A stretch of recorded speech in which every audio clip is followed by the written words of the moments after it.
Okay, good morning, good afternoon, good evening po sa lahat. Welcome to our 150th episode of Stop COVID Deaths webinar series brought to you by the University of the Philippines. Thank you for being part of our credible online community, and to all those who have discovered us for today, welcome po at sana po marami po kayong matutunan sa ating webinar. Very interesting webinar for today. As the world grapples with the devastating consequences of climate change, sea level rise stands out as one of the most prominent and far-reaching challenges as part of it. The Philippines has observed a sea level rise of 60 centimeters, about 3 times that of the global average. And theoretically, it can be slowed down. However, there's no current evidence that says that it can really be reversed. But with 70% of the Philippine population living in the coastal areas, it's one of the most serious long-term climate change threats to our archipelago. So ang tanong po natin for today, why is the sea level rising? How does it happen? And will this be harmful to us? So sea level rises, they're due to increase in water volume, due to melting ice on land and water, as well as water expansion due to heating. And this result causes seawater inundation in coastal areas, shoreline erosion, coastal flooding, saltwater intrusion, and storm surge vulnerability. All of these have severe impacts on health and survival. And this is what we will be tackling for today's webinar. Dr. Raymond Francis Sarmiento, Director of National Telehealth Center, National Institutes of Health, University of the Philippines, Manila. Always a pleasure to be with all of you during our regular Friday. And also very special for today because my partner, Dr. Susie, who is also our adjunct research faculty and international renowned public health communications expert, as you saw in the poster, is our main presenter for today. Dr. Susie? Hi, Raymond. Magandang hapon po sa inyo lahat. Good afternoon, everyone. Special greetings to Climate Change Commissioner Rachel Ann Herrera, who's with us today, and our very special speakers from the Climate Change Commission, National Panel of Technical Experts, and their respective universities. So, good afternoon to everyone who's with us in the Zoom. Also, those who are watching us on YouTube channel, the TVUP YouTube channel, the UP System Facebook page, TVUP Facebook page, Stop COVID Deaths Facebook page, and of course, all of those who are watching on TVUP channel 101. And also greetings to those who are watching on the playback. Raymond, we always have people who are not able to join us at noontime, but they watch on the playback. So welcome po sa inyong lahat. In this special episode of Stop COVID Deaths, we are making this the first policy forum of the National Panel of Technical Experts of the Climate Change Commission. So it's Stop COVID Deaths. This is our platform, but we are going to have a policy forum. And so mga kasama po natin, hindi po sila mga medical doctors, pero mga doctor po sila ng siyensya. Iba-iba, no? So you will hear from them later. Nothing but the best for Stop COVID Deaths from the University of the Philippines. And Raymond, ikaw na mag-introduce ng speakers, parang nahiya ako. No problem, no problem. As mentioned po, no. But before I start with the speech, I'll reiterate, welcome po to Commissioner Rachel Ann Herrera of the Climate Change Commission. Thank you so much for joining us for our first National Policy Forum of the National Panel of Technical Experts. So our speakers, nothing but the best. First speaker will be Dr. Susie Pineda Mercado, who, as you know, is the Director on Food Systems and Resiliency at the Hawaii Public Health Institute, also serving as co-chair of the National Panel of Technical Experts po. Our next speakers are Dr. Nathan Ablibuyog, who serves as Vice President for Research and Extension at the Mariano Marcos State University, also a member of the NPTE, as well as Dr. Dr. Eduardo Mangawang, who serves as co-chair of the NPTE, and then Engineer Miriam Santillan, who is professor at the Department of Geodetic Engineering at Caraga State University, also a member of the NPTE. And as always, our synthesis and closing remarks to be delivered by the head of the PJ's Office of Expanded Education and Training, Dr. Stella Marie Jose. Dr. Susie? Okay, so for those of you who are joining us for the first time, we started out talking about COVID. That's why the title of the program is Stop COVID Deaths. But as you can see, we have expanded our discussion. And this is probably, Raymond, the third or fourth time we've talked about climate change, not Yes. just as disaster, but as the context or the background for achieving better health for everybody. So we are really excited about today. Ako naman kinakabahan kasi mag-represent ako. Pero Raymond, meron tayong person on the street, no? Yeah. But before that, Dr. Susie, I think we'll need to have the Climate Change Commission has sent in a video recording from none other than the Secretary From of the Climate Change Secretary. Commission. Okay, Yeah. go ahead. Secretary Robert Borge. Go ahead, TVUP.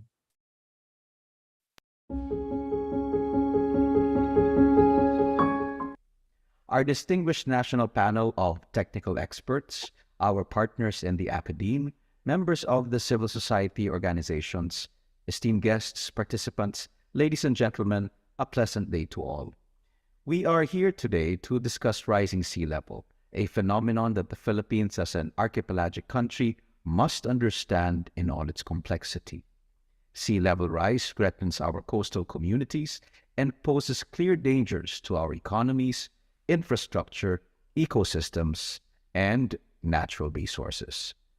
The recent synthesis report for the 6th Assessment Report, or AR6, of the Intergovernmental Panel on Climate Change pointed to the alarming increase in average rate of sea level rise from 1.3 millimeter per year between 1901 and 1971 to 3.7 millimeter per year between 2016 and 2018.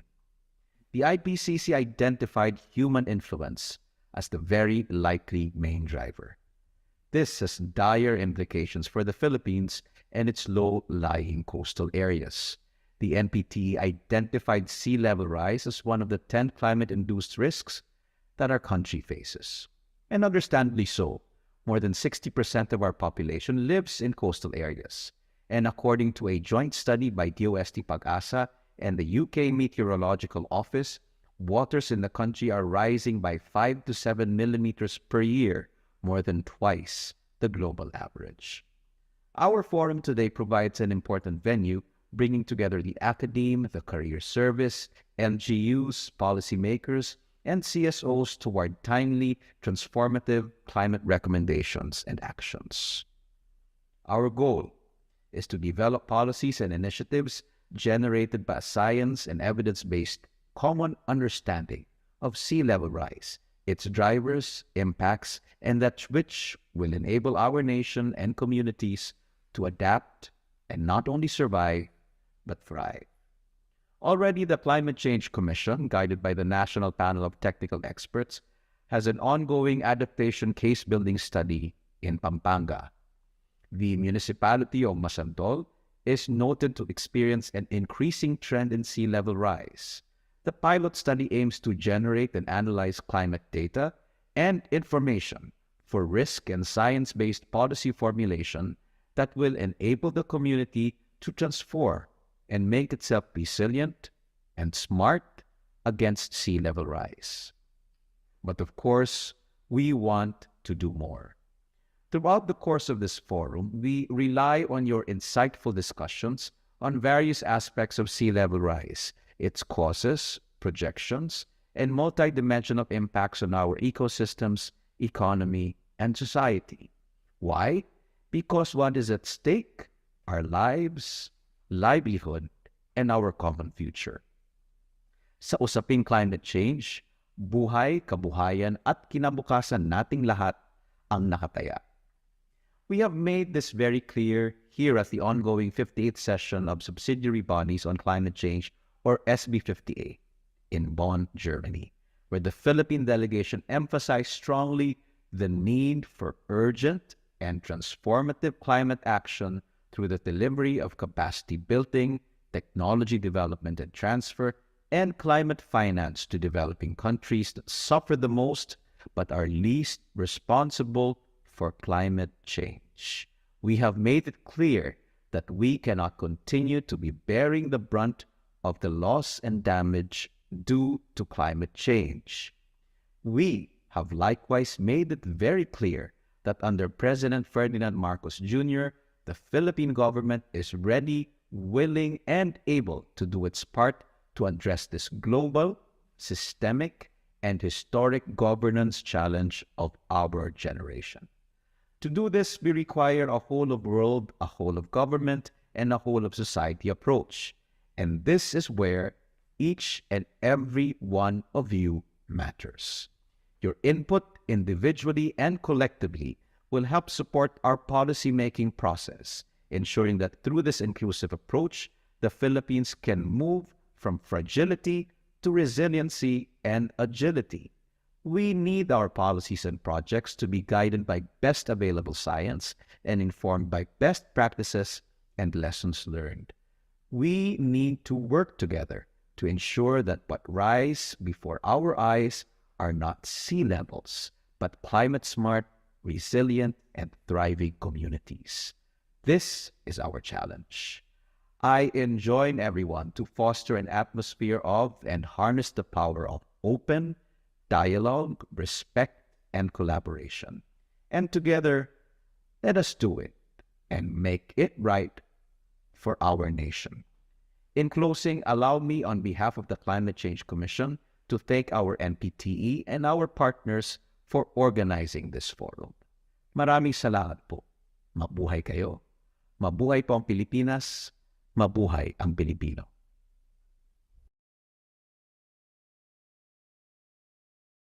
Uy, thank you very much.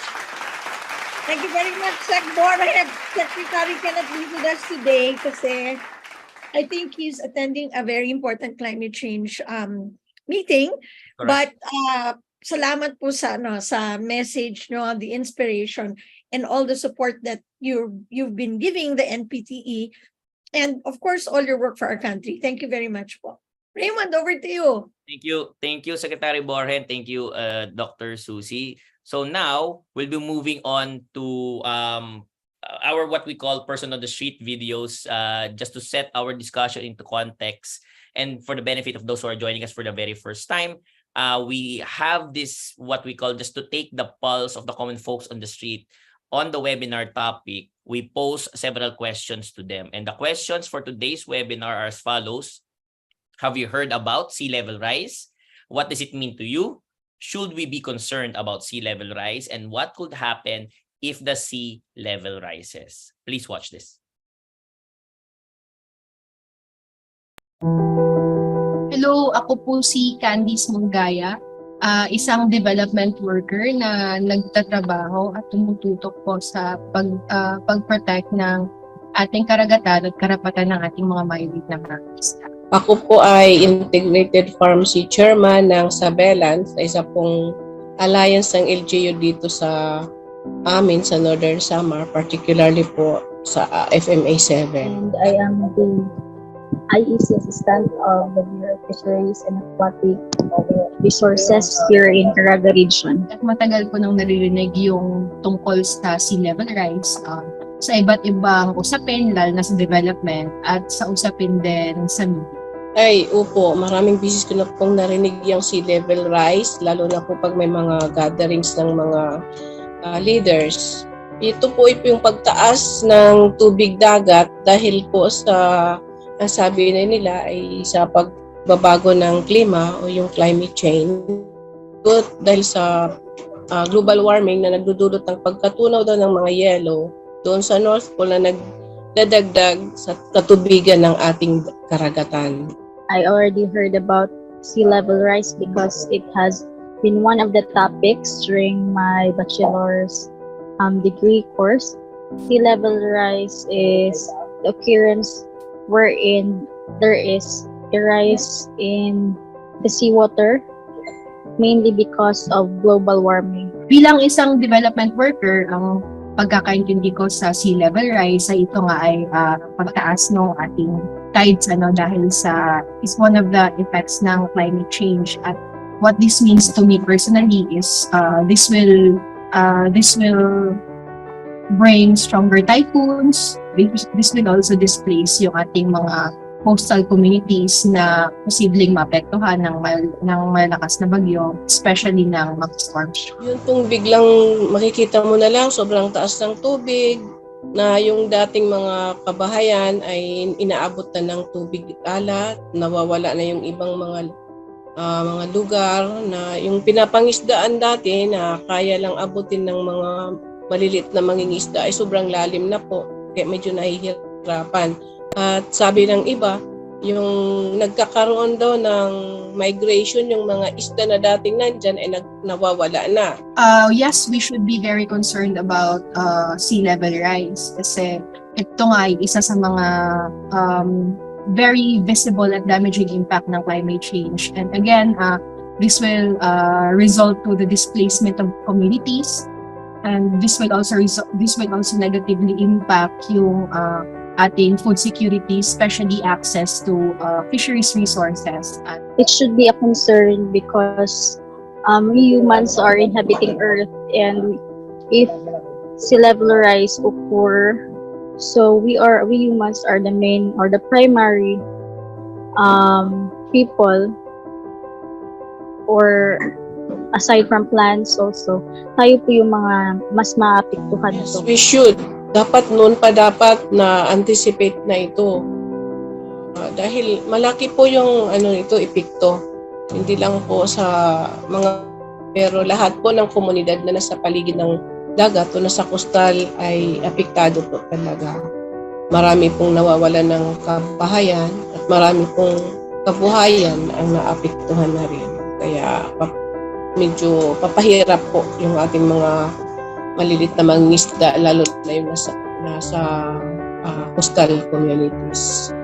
It's alarming is an understatement, no? Kasi for the past decade or so, we already saw na parang lumulubog dahil sa sea level rise. So itong mga impacts na ito, we can say that it's very alarming, and nakikita at ramdam na yung epekto na ito ng mga tao, especially sa ating mga coastal communities. Thank you so much, TVUP, for those interviews from Luzon, Visayas, Mindanao. Great to hear such a high level of awareness for sea level rise. And I think we're going to hear more from our speakers, but thank you so much, TVUP. Raymond, over to you. Thank you, TVUP, for our person on the street video, and thank you also, Dr. Susie. Just before we delve into the webinar proper po, just a little bit of housekeeping for us. For those who are asking, certificates of attendance have already been given out for our 149 episodes. You will be eligible to receive a certificate if you watch at least 50% of the webinar duration. If you have any questions, please let us know by emailing us at stopcoviddeps@up.edu.ph. And for our webinar for today, we will have our standard panel discussion format after our speakers have presented. That will be followed by a Q&A session. But before that, before we delve into our webinar proper, we'll have our very short but very cute introduction to our fun quiz segment for today. Hello? Hello? Hello? Kumusta na kayo lahat? Hi, I'm Doc Susie, the mini Doc Susie. And I'm Doc Radar, the mini Doc Raymond. Are you ready to have fun? Simply open your browser to www.slido.com and enter your code to participate. We will discuss your answers during the panel discussion later on in the program. We will have it flashing on your screen in a bit, and we look forward to your answers. Masaya at madali lang ito. Join na! Something new. Bagay sa topic yung nagiging isda tayo. Parang cute yata yun. Thank you so much, TVUP. Can we have on the screen our Zoom poll as well as yung sa Slido po natin? Parang Little Mermaid ka doon, Raymond. Something new, but something very, very timely and apt for our webinar for today. If we could have the Slido on the screen, thank you so much. For those who are outside of the Zoom, we have what is our Slido po, no? What it means is that you'll be able to participate still in our fun quiz. If you open up your browsers, type in slido.com dun po sa address bar and enter the code 6510096 when you're prompted. That's 6510096 for you to be able to participate in our fun quiz. There are 3 questions for today, and we hope will be able to get the correct answers towards the end of our webinar. At sana po lahat po kayo ay makinig sa ating very interesting webinar for today. For our first question for today, is the sea level rise in the Philippines higher than the rest of the world or is it lower po? Okay, medyo madali lang po ito. So pipilian nyo lang po, is it A, higher, B, lower, or is it C, the same? We'd like to take this opportunity to greet those who are joining us all the way from Candelaria in Calabarzon region, from the Climate Change Commission in Marikina City in NCR, from the Provincial Government of Marinduque in BOA, from the Office of Civil Defense in Pasay City, and from Tayabas, Quezon in Calabarzon po. There are those who are joining us from UPPGH Ward 1 Medicine, from MDRRMO Castillejos in Zambales, those from Bataan, thank you so much, from UP Los Baños, Zamboanga City, of course, we have those joining us from the Climate Change Commission, from MMG San Jose Occidental Mindoro, from Catanduanes State University, maraming salamat po, from Corazon Locsin Montelibano Memorial Regional Hospital, thank you so much for joining us, from NEUST, from Rizal Medical Center, from Ifugao, from our regulars po, all the way from Cavite, from Iloilo, from RPHS Annex 1 in Antipolo, thank you so much. University of San Agustin in Iloilo City, maraming salamat din po. From Taguig, malapit lang po sa NCR, from Rizal, Caraga State University, thank you so much. And to all those who are joining us from from international, mamaya na po ito, but University of Rizal Rizal System Health Services who are joining us for today. Deca Homes, Loma de Gato in Marilao, Bulacan. Maraming salamat po. There are those also pahabol from Pampanga, from PGH Eros, which is yung po sa health research po ng ating PGH, from Araneta City, representing Jerry Rojas Foundation, from UP Diliman, from LCP Pathology Department, I think that's Lung Center of the Philippines, from PDRRMO Nueva Ecija, from the Office of Civil Defense in Region 3. Thank you so much. And then from Bulacan Agricultural State College at San Ildefonso in Bulacan. For question number 2, sea level rise. Hope we could get the Slido fix very soon. Question number 2, sea level rise can be, number 1, it can be reversed, letter A. Letter B, it can be slowed down. Or letter C, is likely to be irreversible. So obviously, you all know that we are live stream being watched po live, and not just in the Philippines, but internationally. So we'd like to greet those who are joining us from Stockton, California, from Algeria, from the Canadian Medical Center in Dammam, Saudi Arabia, from University of Hail in Hail Kingdom of Saudi Arabia, from Bangkok, Thailand, Island Hospital in Penang, Malaysia, from the UP International Nursing and Healthcare Forum in Lexington, Kentucky in the United States. Maraming salamat po. Okay? So if Slido is okay, please please show it on the screen. And then for question number 3, last question, what percentage of the Philippine population lives along coastlines? Is it letter A 25, letter B 35, letter C 70%, or letter D 80%? So we will not be closing din po, and we encourage everyone to participate in our fun quiz. Marami po kayong maaalala sa webinar na ito if you participate in our fun quiz for today. And I know everyone is very excited to get this discussion underway. So let me introduce our very first speaker. So you already know her since she's with us every week. But for today, she will be tackling this topic as in her role as co-chair of the National Panel of Technical Experts of the Climate Change Commission of the Philippines, as well as helping out in her role as Director on Food Systems and Resiliency at the Hawaii Public Health Institute.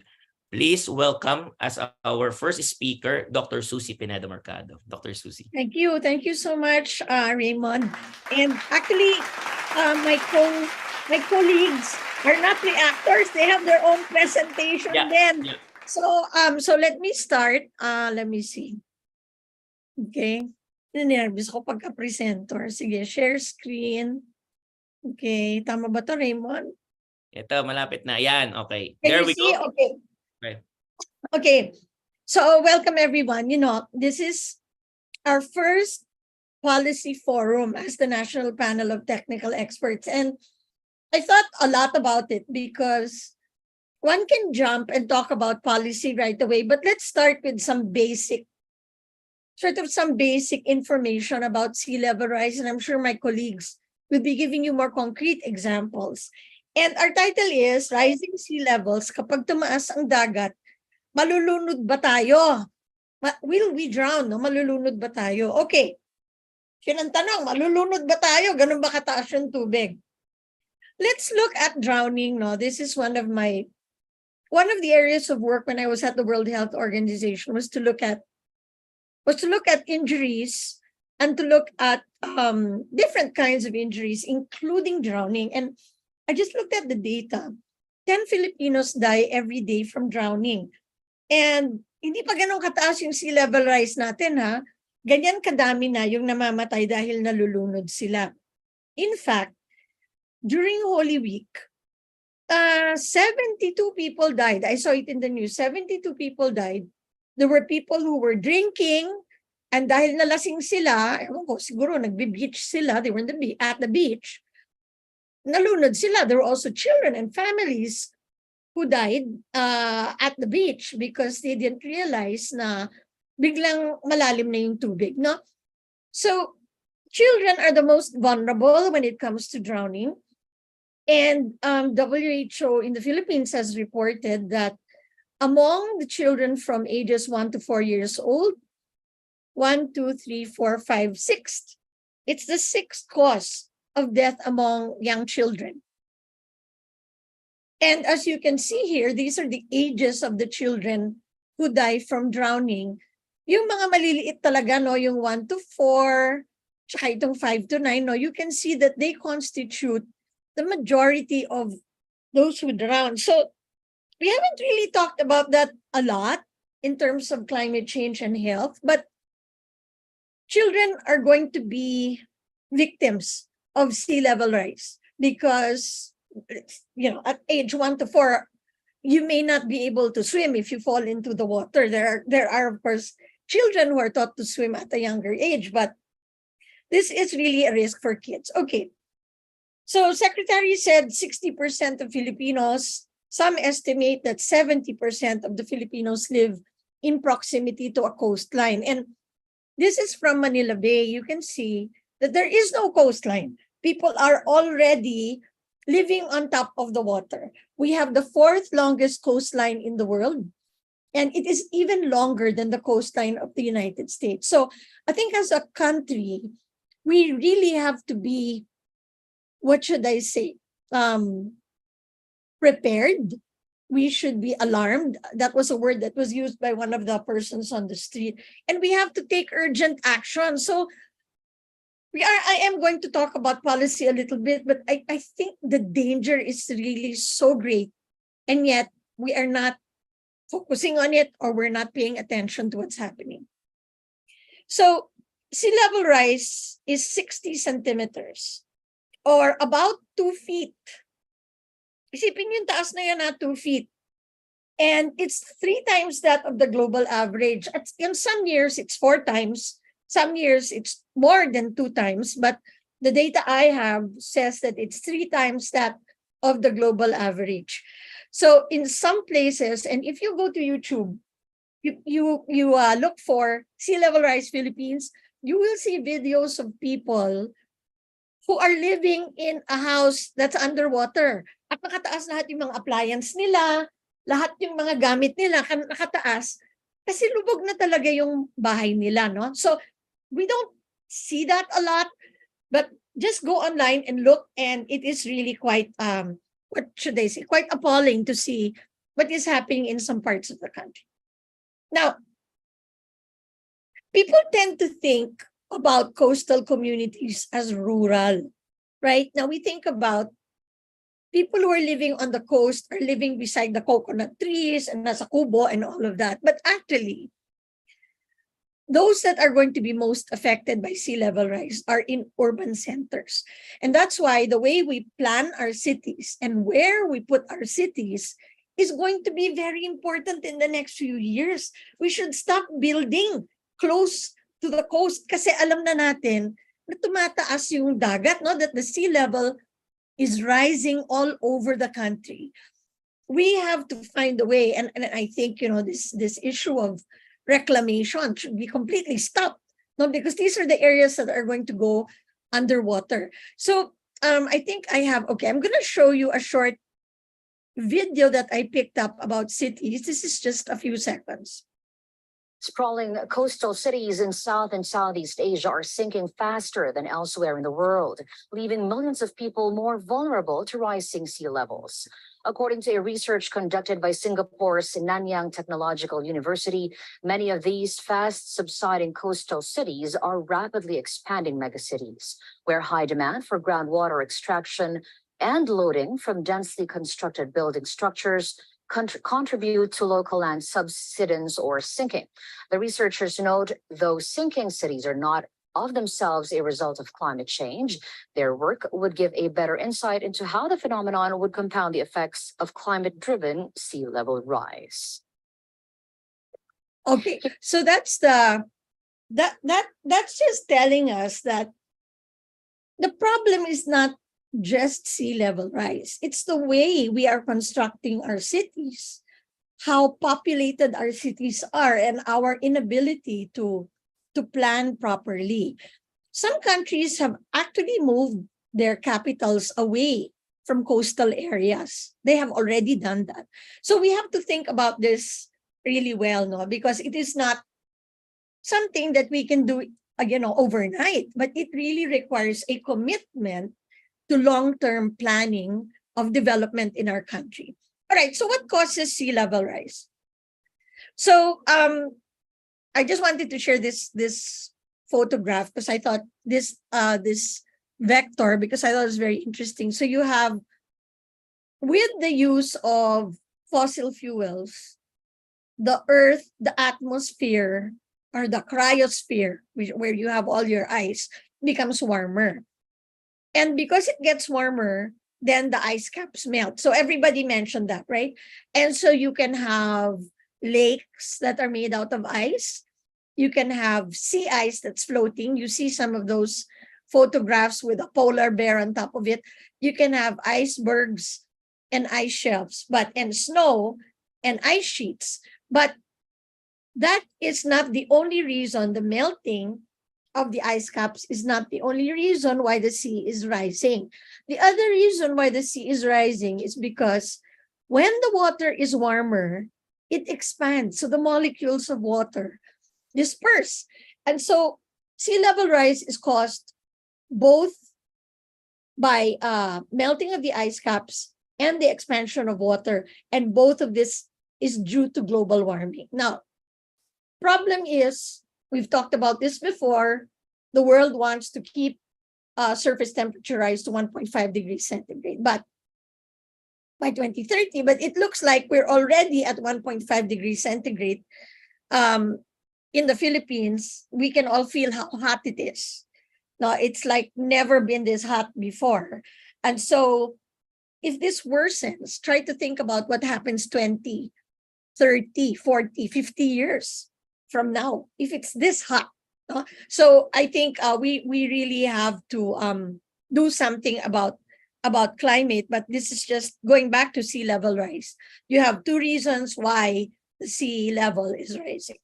Okay, now, sea level rise is called a slow onset event. And I think our colleagues, Ed, will probably talk about this, which includes increasing temperature, desertification, loss of biodiversity, land and forest degradation, glacial retreat, sea level rise, ocean acidification, and salinization. I think our experts will talk about this a little bit more, but I wanted to focus on slow onset events, those words, SOE, because climate change is not just about sudden disruptions. Now, o lumalakas ang bagyo, yun ang climate change. No.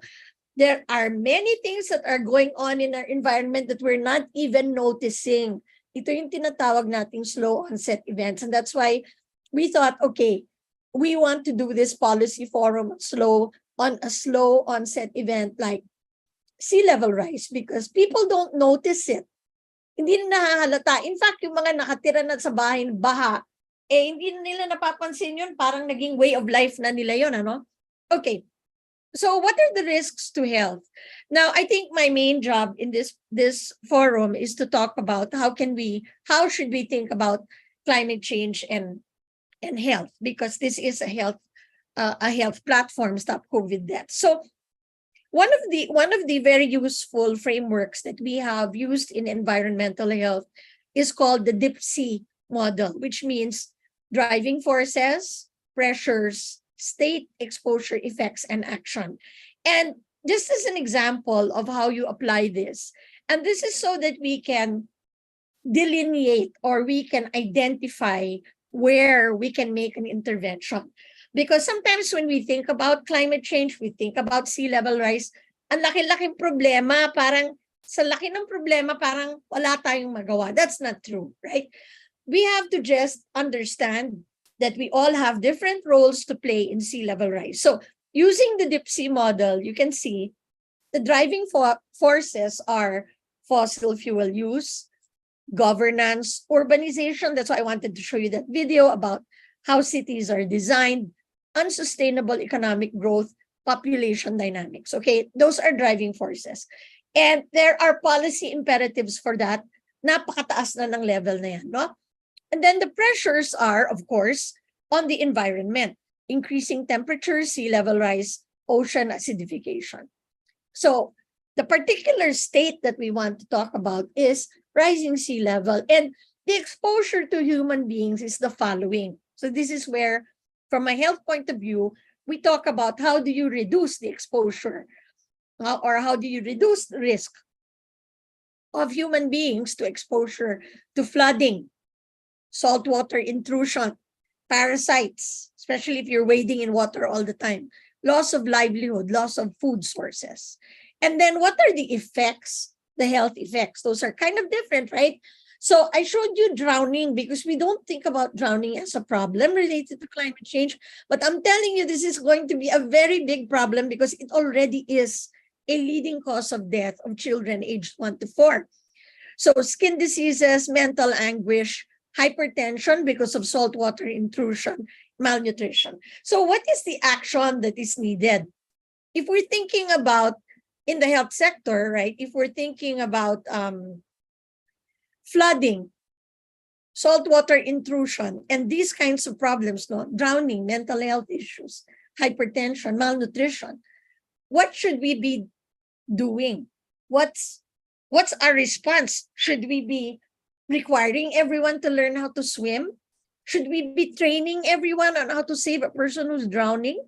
Should we be moving people and our health centers and hospitals away from the coastal areas? What do we really need to do here? So the question is always around the action. So I think we know there's a problem, but what are we going to do about it? That's the question. All right. So just a little bit about saltwater intrusion and climate adaptation. My colleague Renzo Ginto likes to talk about saltwater intrusion.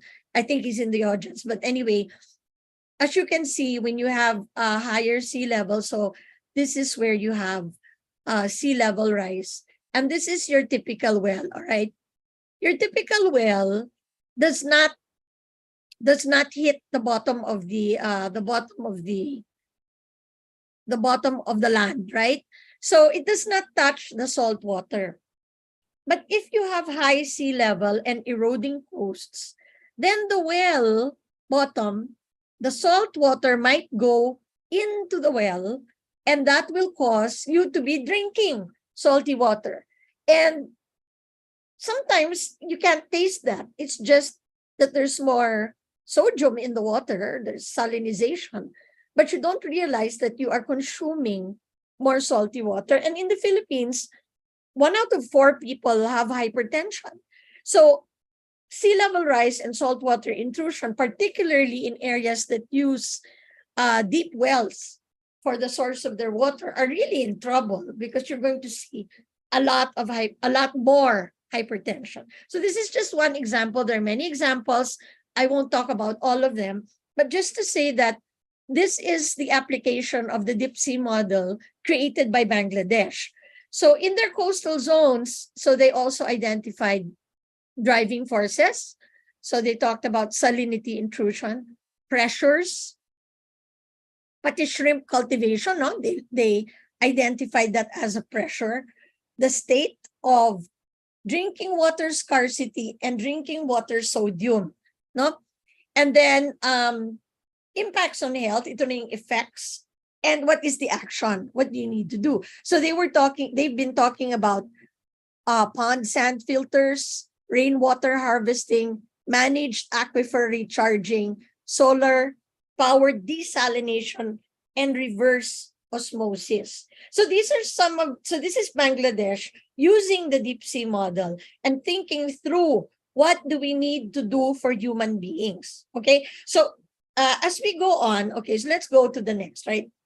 Now I'm going now into the last part of my presentation, which is what are the policy options that we have? All right. The three keywords are protect, accommodate, and retreat. And I think we've got a lot of laws on protection.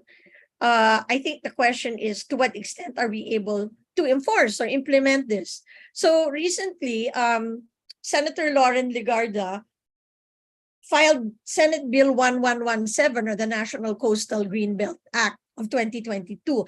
And this is really a coastal defense type of policy where she calls for a sort of multi-sectoral group that will identify the coastal zones and protect it through mangroves, through proper use, through proper waste disposal, and so on and so forth.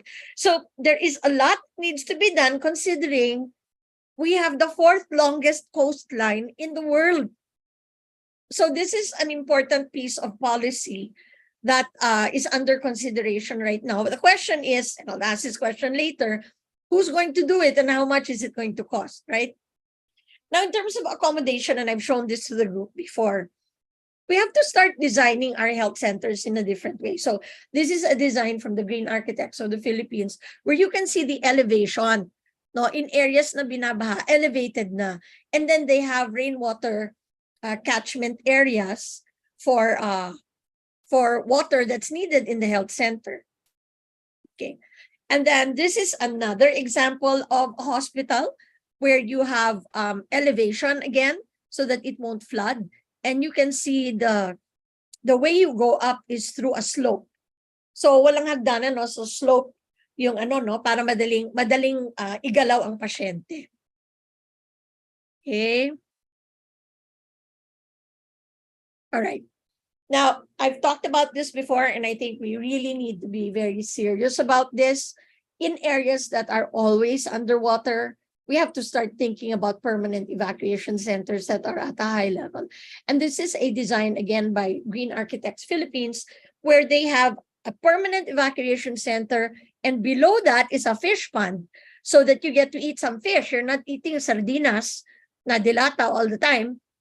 Pwede kang may tilapia doon, pwede kang mag-aquaponics at magkaroon ng vertical gardening, may mga gulay, so that when people are displaced, and especially children, do not go into immediate malnutrition. Kasi sa mga bata, ganyan, you don't feed them in a week or two, their weight drops and you lose their developmental gains. No?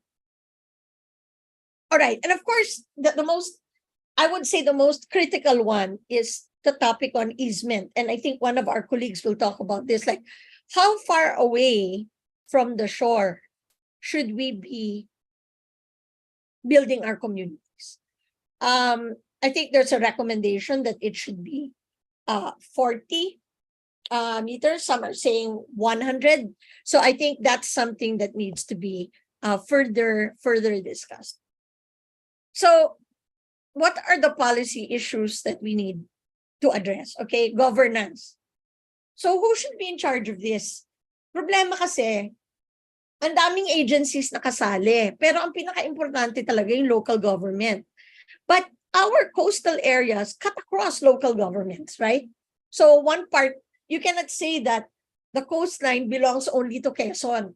Di ba? Kadikit na niya yung yung Bicol region no? So we have to think about governance and being able to work across different agencies together to protect coastal areas. Can the Philippines undertake a 50-year plan? This kind of work requires long-term vision, political will, and commitment. I've been involved in some of the research that's being done on the port of Honolulu here in Hawaii, and we are looking at a 50-year plan because in 50 years is the start of inundation of the port of Honolulu, and it is the only port where food comes in. So pag nasira yung port na yan, walang pagkain dito sa Hawaii because 90% of the food is imported. Dapat ganyan na yung pag-iisip natin. 50 years from now, ano bang itsura nito? So we need to use science for that. Hindi yung tinitingnan lang natin every election. We have to really have some kind of consistency in addressing climate change because it requires system change that's strategic and that's long-term. What kind of investment is needed? How much do we need to spend on this? Can we afford it? Of course we can afford it. We cannot not afford it. No, because, again, I was trying to download one of those maps on YouTube, which shows you year by year how small our land area becomes every 10 years. And it almost disappears after a while. So I think we need to really think about how we're going to support this. What will be the appropriate distance for easement by area? Maybe it's not the same in all parts of the country, but this is something that we have to discover through science. What new emergencies does the health sector need to prepare for? I was looking at those videos on the 72 people who drowned during Holy Week. I could see none of them knew what to do in terms of first aid for drowning. So, some of the stories were buhay pa nung nakuha sa tubig, pero patay na pagdating sa ospital. So, it sounds like, oh, that's not gonna happen. But it's already happening. What new regulations are needed for communities, homes, schools, hospitals? How will we meet our needs for water? I think, kakibat nitong sea level rise, we have to think about water because of saltwater intrusion. And that has very serious effects on health. Anyway, this is my grandson. He's very cute. His name is Marcos Alvarez, and he's now 8 years old. This picture was taken when he was 8. And sometimes when I think about it, he will be 85 years old in the year 2100. And some people are saying that the increase in surface temperature by 2100 could be 3 or 4 degrees. I don't know if he will just tell his own grandchildren about mangoes and playing in the beach. I don't know what kind of world my grandchildren are going to inherit. So I'm doing everything I can. I really believe in this. And I don't want my grandchildren to say that I didn't even try. So we all have to try to do something. It looks hard. It looks big, but we all have to try. Thank you very much. Thanks, Raymond. Thank you so much, Dr. Susie. Okay yung deep sea, that framework and model that very helpful. Hopefully that's something that we can adapt here in the Philippines. I also did not know that we have the 4th longest coastline. Very, very important in the world. Okay. Thank you so much, Dr. Susie. Next up, but before we call in our second speaker, I'd like to encourage everyone to put in our comment section in Facebook or in YouTube or here in the Q&A section of the Zoom for us to be able to select which questions we'll be able to answer during our Q&A session later for today. our next speaker who will be presenting, also a member of the NPTE. So you all know NPTE stands for the National Panel of Technical Experts. He is the Vice President for Research and Extension at Mariano Marcos State University. So please welcome to our webinar for the very first time, Dr. Nathaniel Alibuyog. Dr. Nathan.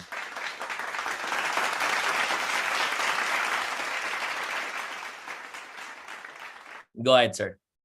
Thank you, Raymond.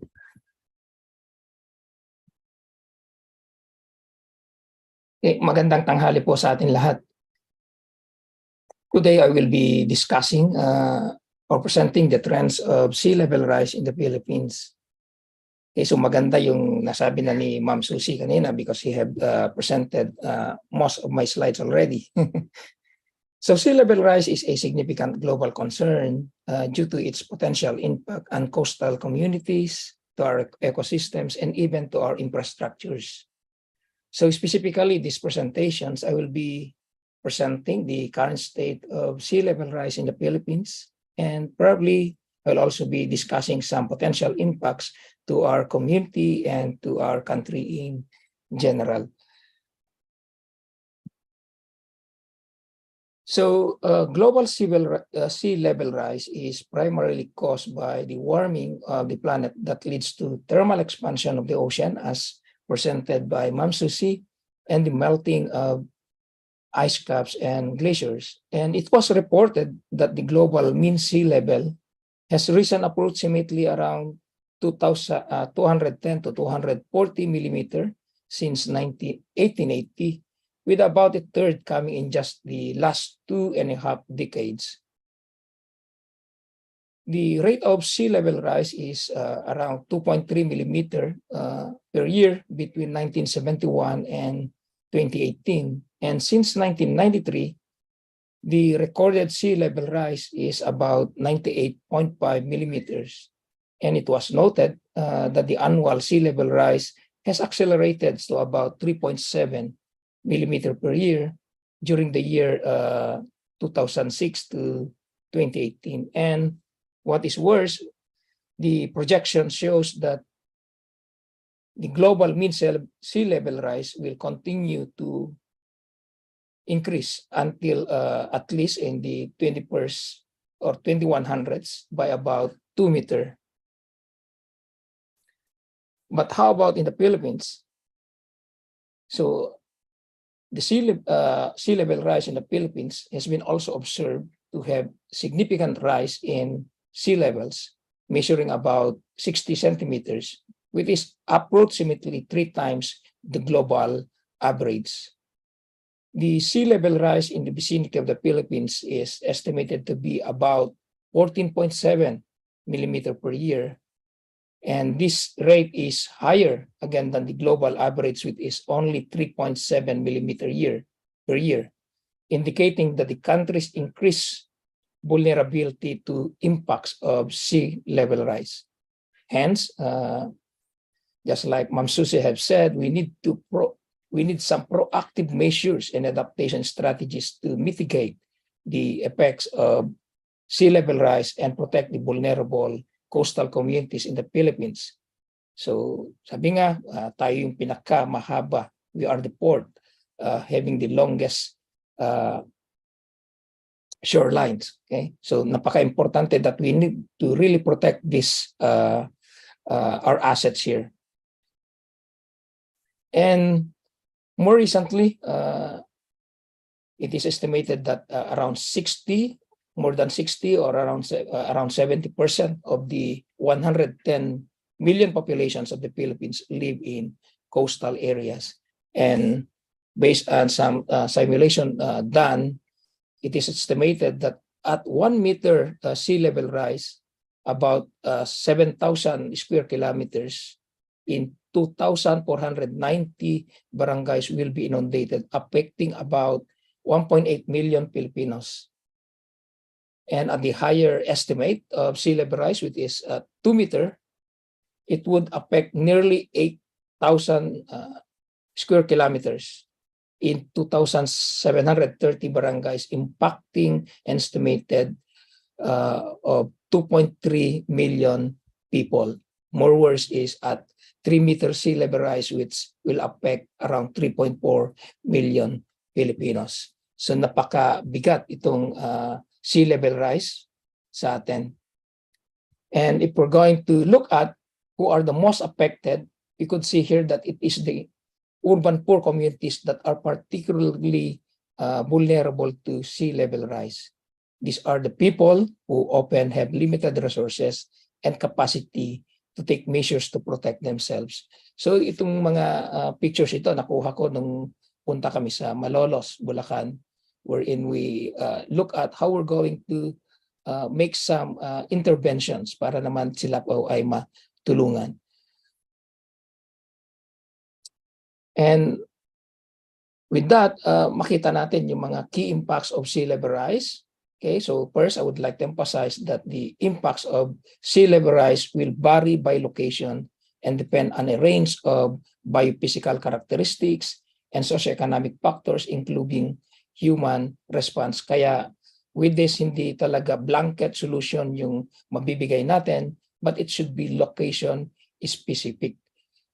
Yung for instance, dun sa setback, it may not be always 40 meters, but it should depend depending on the locations kung ano yung kalagayan nila doon. And primarily, yung impacts ng sea level rise are both physical changes to the environment. And these changes will in turn affect yung human uses of the coast, such as tourism, settlements, shipping, commercial, recreation, fishing, even agriculture and wildlife would be affected by this, as shown yung deep sea na framework ni Ma'am Susie kanina. And the most serious physical impacts of the gradual sea level rise and coastal lowlands include yung inundations and displacement of our wetlands and lowlands. Okay. It also includes yung coastal erosions and the increased vulnerability to coastal storms, damages, and flooding. So because of climate change, talagang nagiging mas intense yung ating storm surge, which really affect yung ating mga coastal communities and also affect yung ating infrastructures. Also, because of sea level rise, there is also a threat of increased salinity of areas due to saltwater intrusions. Impact dito sa Ilocos, we have observed salt water intrusions in many areas because of our extensive pumping of groundwater. Kaya talagang na-induce yung salt water, and even in some studies in Metro Manila, because of the intensive extractions of groundwater, yan po yung one of the reasons why Metro Manila ay nagsisink. Okay? And that contributes yung pag-angat ng sea level rise or inundations of many areas, low-lying areas. And of course, nandiyan din yung overall, yung impact nito is the increased exposures of our urban poor communities to flood-related diseases and pathogens. So we can say, are we ready to face the threats? Okay, our coastal defense infrastructure ready? So these are some photographs, because I've also been undertaking some projects funded by the Department of Science and Technology to look at coastal erosions and to look at our coastal infrastructures. Okay, we are looking some best practices, how we're going to really build our structures as a defense to storm surge and even tsunami and storm surge. Okay, so it's in here, it is likely that our coastal structures, which are considered as our primary defense, are not yet ready to withstand the more likely occurrences of more and more intense storm surge. So we need to start. Okay, we need to start preparing the worst impacts of sea level rise and mitigate climate change in general.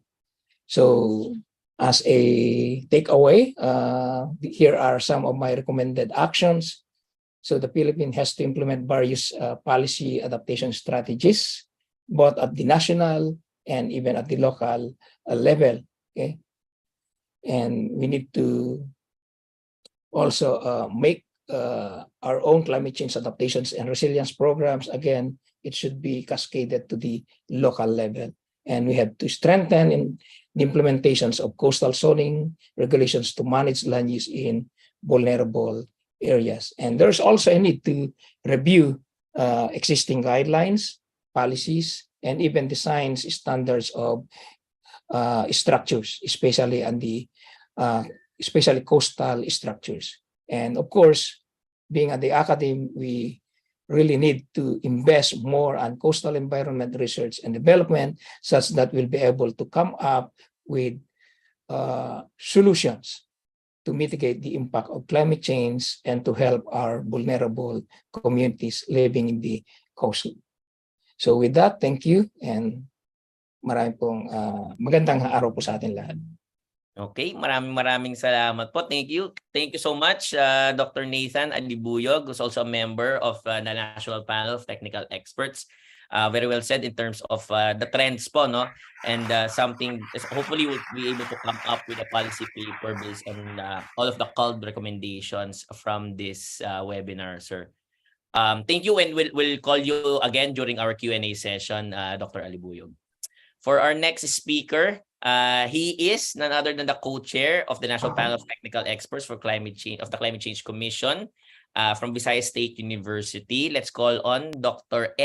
Eduardo Mangawang. Sir Ed, go ahead, sir. Yep.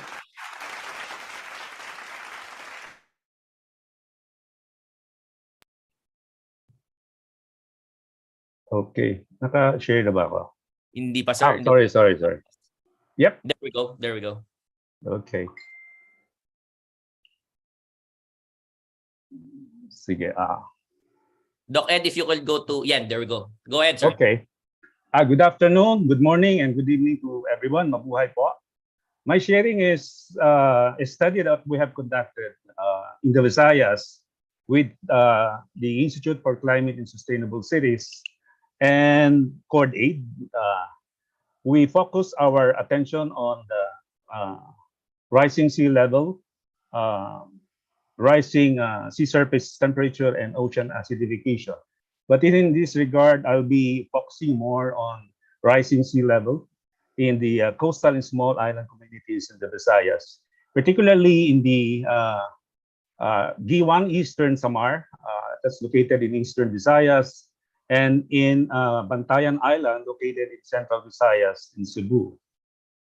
The purpose of doing that is trying to localize collection of data based on the local measurements at the community level and compare it with the satellite information given by various agencies doing global monitoring of sea level rise. So the objective is to examine the occurrence and impacts of SOE, the slow onset event, particularly focusing on sea level rise, but we also included the increasing sea surface temperature and acidification. And this is focused in coastal and small island areas in the Visayas. So what we did was to identify sites and the points of installation where we put up our instruments, for SLR measurements. The instrument that we use is a tide gauge that is actually manufactured at BSU that we use in the laboratory exercise. And then we also use the data that NAMRIA provided in their respective field stations in Eastern Visayas as well as in Central Visayas, and then substantiate this with the conduct of focus group discussion as well as key informant interview sessions. So our findings would say the in situ SLR observation in the small island of Hilantagaan, which is in Bantayan Island, shows us an increasing trend in the monthly mean tide height levels. And this is found to be consistent with the NOAA satellite observations and projections. There is a bit of difference probably because of the locations of observation points. The findings in Bantayan Island is a bit is an underestimate of compared to the NOAA estimates. While in Giwan, Eastern Samar, there is an increasing trend, the same thing, and it's also consistent with the global satellite observation and projection. Although the measurements based on our local data is a bit an overestimate compared with the satellite data or findings rather.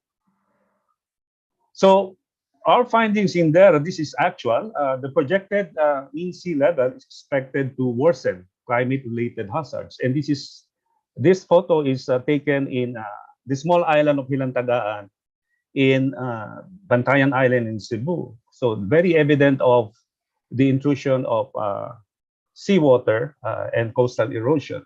So we found the occurrence of storm surges, coastal erosion, seawater intrusion, and flooding.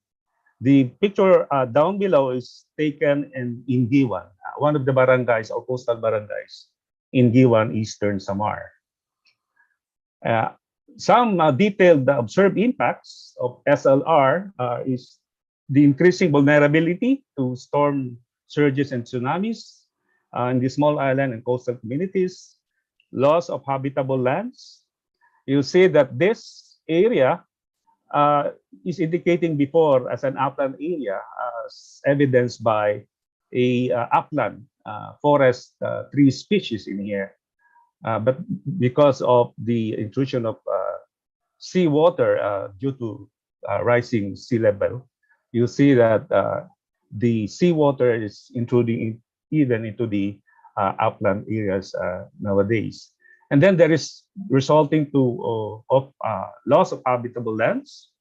Of course, the clear and evident coastal erosion causing damages to coastal resorts and properties. And this is located in Bantayan Island, which is one of the famous tourism area in Cebu, Central Visayas. We found out the intrusion of salt water. This is in Barangay Campuyong in Giwan. We tested the water from in the wells, and we found out it's really there is evidence of salt water intrusion. There is also the evidence of flooding, damaging crops and residences, and then eventually causing loss of source of livelihood and income. So these policy implications and recommendations are based on the views of the local people in communities that we have gone through. And we just complement it with our knowledge or science. No? Reviewing policies, programs, and plans for coastal and small island development and management. Considering the sea level rise in the formulation of actionable policies, programs, and plans that is attuned and responsive to challenges of slow onset events. We have to review the 40-meter easement policy due to the landward advancement of coastal waters, effective local adaptation, mitigation, and disaster risk reduction plan and implementation. And then we have to do looking at modifying infrastructure and building guidelines, assessment of coastal area and zonification based on biological and physical characteristics, exposure to risk, and according to best and most suitable use. So I'm really complementing what Dr. Aliboyga said. Development and zonification must be local specific. And then reviewing and upgrading local relocation policies based on updated risk zone classification, policy and functional integration. This is very important of various agencies and groups for adaptation and mitigation, and forming them into a working group for sea level rise. And then the conduct of continuous in situ observations of sea level rise, including the monitoring of coastal and marine biological diversity. With that, thank you for your attention. Salamat po. Okay, thank you so much, Dr. Ed. Thank you for giving us a clear and concise po your findings based on your studies done in the Visayas. Thank you so much. We'll call you again during the Q&A session, Dr. Ed. For our last but not the least speaker, she'll be talking about like case studies in Mindanao. And as mentioned po, she's also a member of the National Panel of Technical Experts. But aside from that, she is also a professor at the Department of Geodetic Engineering at Caraga State University. That's why may mga nanonood din po sa atin from Caraga State University. Please give a warm virtual welcome to Engineer Miriam Santillan. Go ahead. Thank you, Dr. Armand. Thank you. Good morning, good afternoon, good evening to all our attendees in this forum. I titled my presentation, Beyond the Shoreline, Understanding the Impacts of Sea Level Rise on Coastal Land and Infrastructure. The results that I will be presenting in this forum is actually a result of our study that we conducted in Caraga region, Mindanao. So I think this has been repeatedly mentioned by our speakers that sea level rise is a gradual process that occurs over an extended period rather than happening overnight. It does not happen overnight. And it's a consequence of several complex factors, primarily, as mentioned by the previous speakers, primarily driven by climate change. Sea level rise has significant implications for coastal areas, especially low-lying areas globally. And it also leads to coastal erosion, to land loss.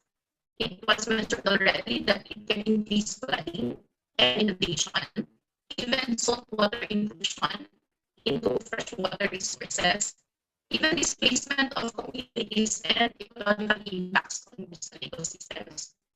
The low-lying areas in the coastal regions are particularly vulnerable to these impacts. Now, it has been mentioned already.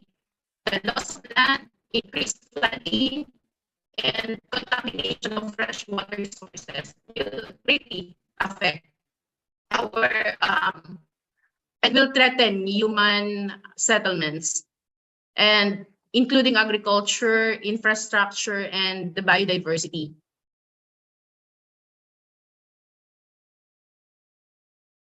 To demonstrate the effect of sea level rise in coastal areas, we conducted a study in the islands of Dinagat, Bukas Grande, and Siargao Islands, where we examined and we quantified the land that will be inundated by the rising sea level, taking into consideration the different sea level scenarios. And we also taking into consideration also the topography of the area. So we also identified the numbers of infrastructures that will be inundated by different sea level rise scenarios.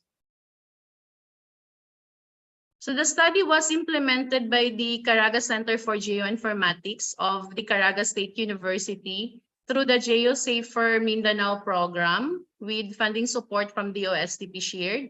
And in this study, we utilized the Interferometric Synthetic Aperture Radar, or we call it IFSAR, Digital Elevation Model. It's a detailed topographic data from NAMRIA to map the potentially inundated areas and structures, considering various sea level rise scenarios. The point from 0.5, 1, 2, 3, up to 5 meters sea level rise. Now, the resulting inundation maps that we generated, actually, it generated valuable insights now as to the potential impacts of sea level rise in the three coastal islands.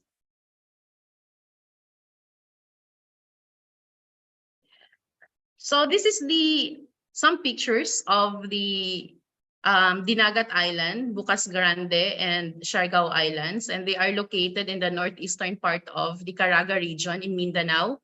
And they are home to pristine white beaches. I think may nakapunta na doon, and they are very rich in coastal resources.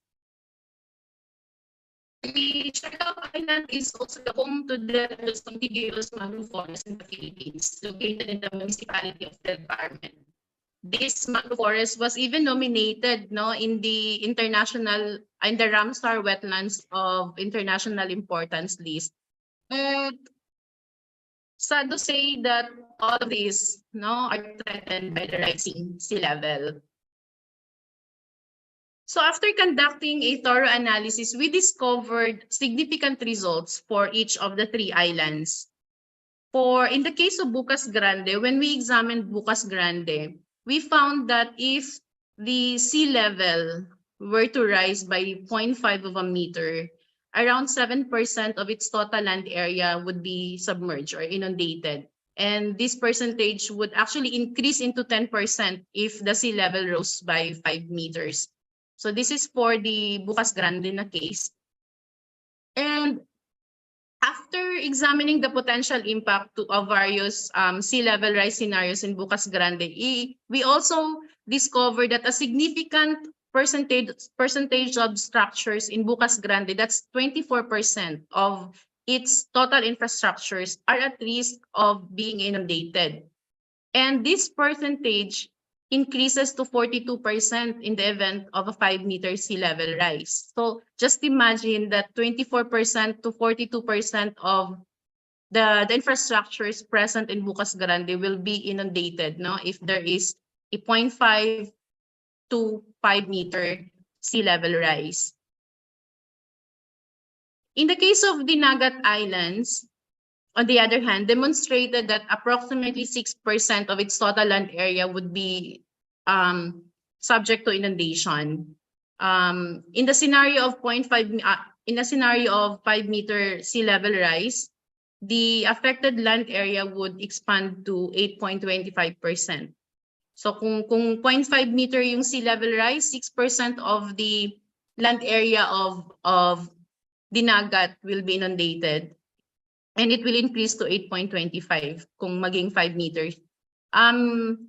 Nung tiningnan ko, bakit medyo hindi naman ganun talaga kalaki yung effect in terms of land area that will be inundated. It's basically because of the topographic profile of Dinagat. Kasi most of the areas in Dinagat they have high elevations. But looking into the number of structures that will be inundated, this is alarming na. Kasi nung tiningnan namin, kung 0.5 meter lang ang sea level rise, 18% of the total infrastructure in Dinagat Islands will be inundated. And kung maging 5 meters naman siya, magiging 49%. Now, these statistics highlight the considerable danger that the Dinagat Islands are exposed to. And I think this would emphasize the urgency of implementing adaptation strategies to safeguard both the natural environment in Dinagat and also the built infrastructure. This is for Siargao Islands. Siargao Islands is particularly vulnerable to the effects of sea level rise, mainly because of its topographic profile. Relatively flat lang kasi si Siargao Islands. So even a 0.5 meter sea level rise would result in approximately 35% of the island's total area becoming inundated. Just imagine, just a 0.5 meter sea level rise, 35% of its total infrastructures will be inundated already in Siargao Islands. How much more kung naging 5 meters? Kung 5 meters na, 49% of the island infrastructure, in terms of land area, no, I'm sorry, I'm referring to the land area. So kung 0.5 meter ang sea level rise, 35% of the land area in Siargao will be inundated, and it will increase into 49% kung 5 meters na yung sea level rise. In the following slides, I will display maps of the flooded structures in Siargao Islands. I will just show here the maps for Siargao Islands because this one is yung parang nakita namin na very critical and alarming na yung result. So this particular map shows the potential flooding and exposure for a 0.5 meter scenario.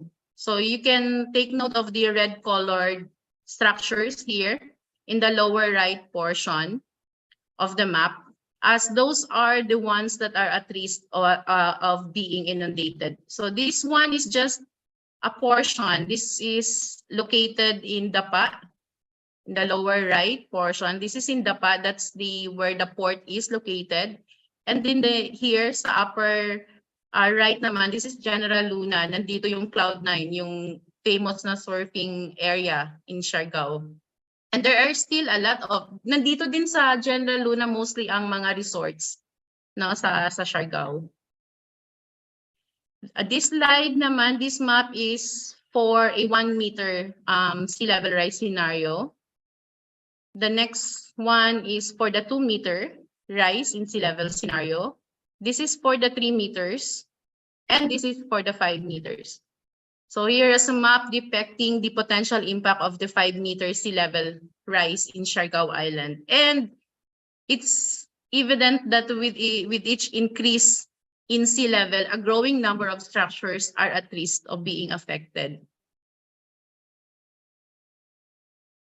So in summary of the structure exposure analysis that we did for Siargao Island, in the event of a 5 meter sea level rise, almost half of the land in Siargao would be submerged, leading to a devastating impact to 71% of the island structure. Yung nabanggit ko kanina na 49% of the land area of Siargao will be inundated. That corresponds to 71% of the structures, no, na magiging inundated then. Because most of the structures kasi, no, ng Siargao Islands are located near the shore.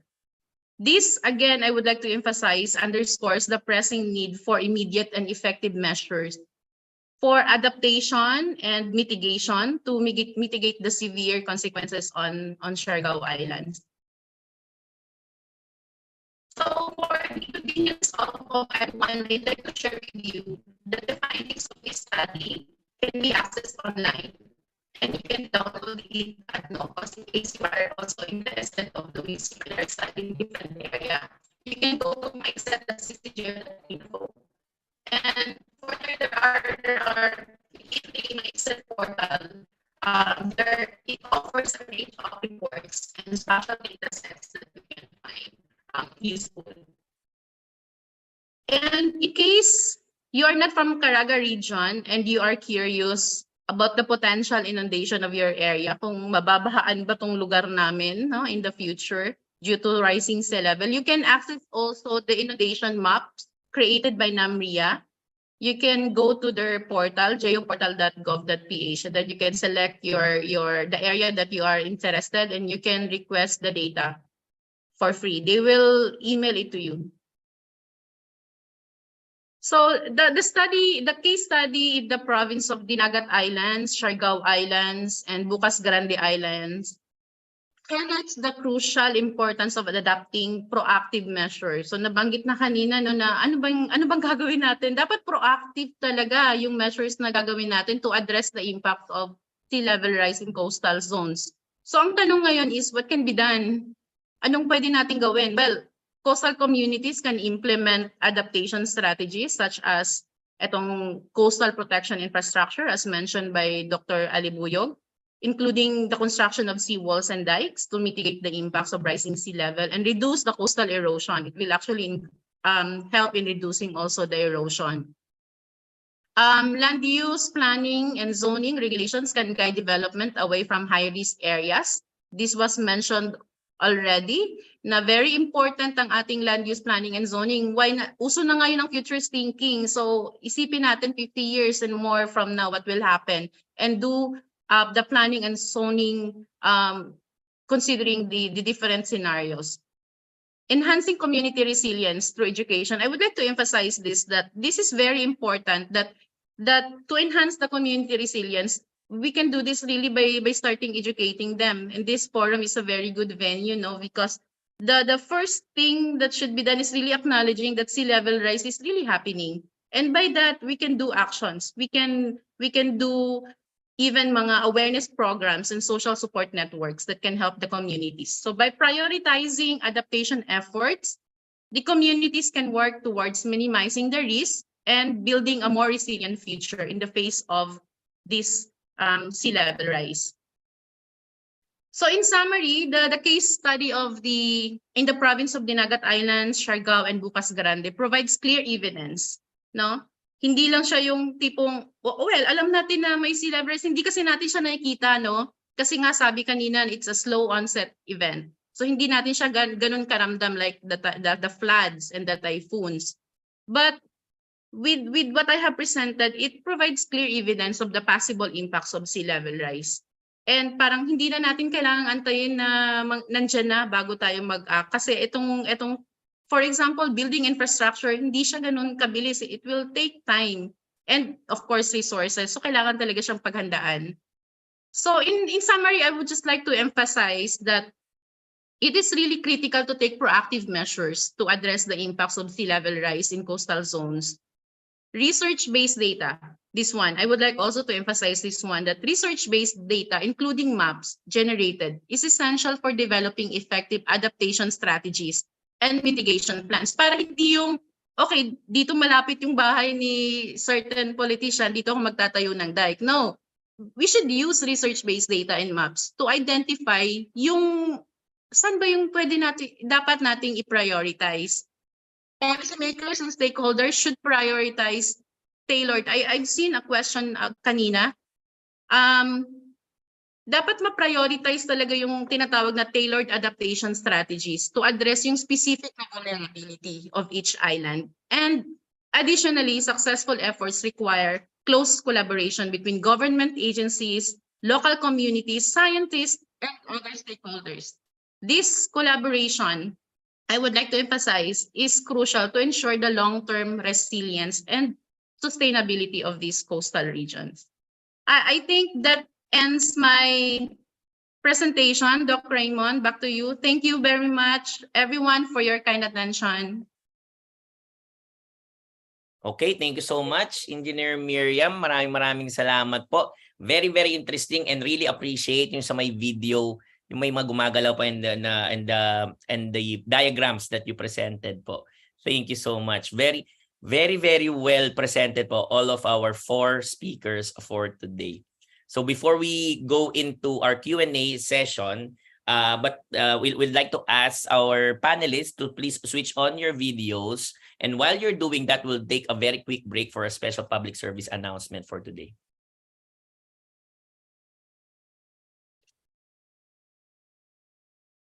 TVUP.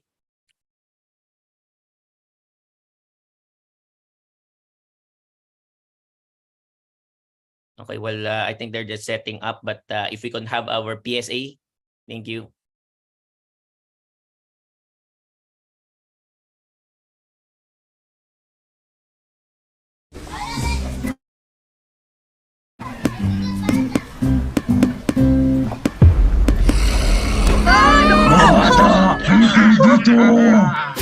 Aloy, bilisan mo! Dali! Wala! Ha? Ano nangyari? Ba't hindi kita makapitan? Handa ka na ba, Kaloy? Oo naman, ate! Nabakunahan na kami! May powers na kami laban sa inyo! At hindi nyo na kami basta-bastang makakapitan! Yehey! Sisiw!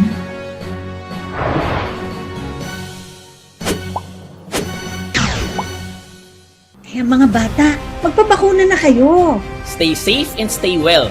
Mga bata, magpasama na sa Bakuna Center.